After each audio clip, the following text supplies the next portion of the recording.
folks, Kate here, yoga teacher, inspiring a nimble approach to a joyful practice with day 18 of your 30 days of transitions.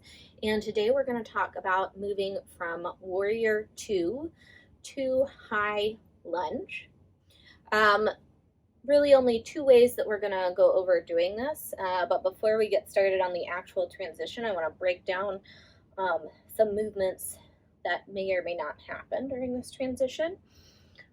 So something to keep in mind is that different parts of our body can move in isolation, so we can keep our hips stable, but move our shoulders and rib cage.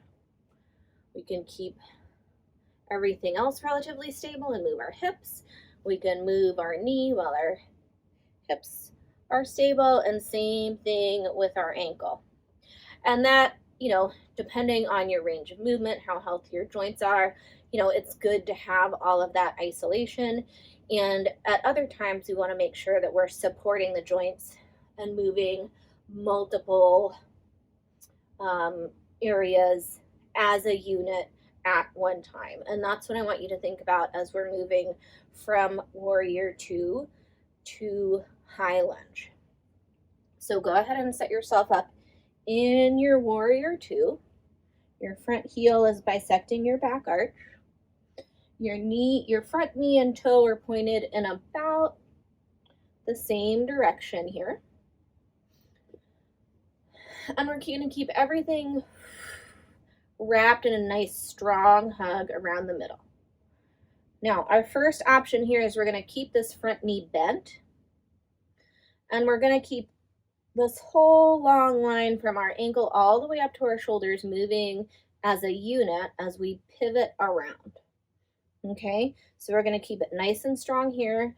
Our leg is nice and strong and engaged.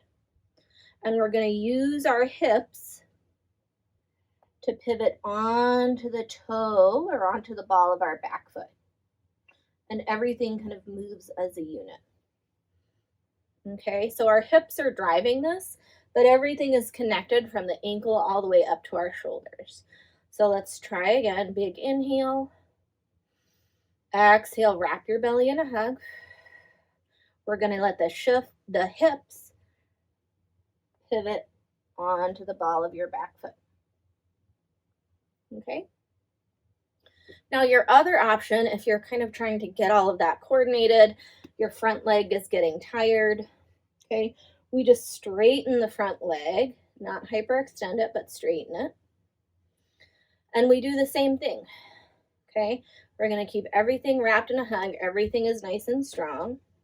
We're going to use our hips, shift, and then bend into the front knee to adjust into your high lunge.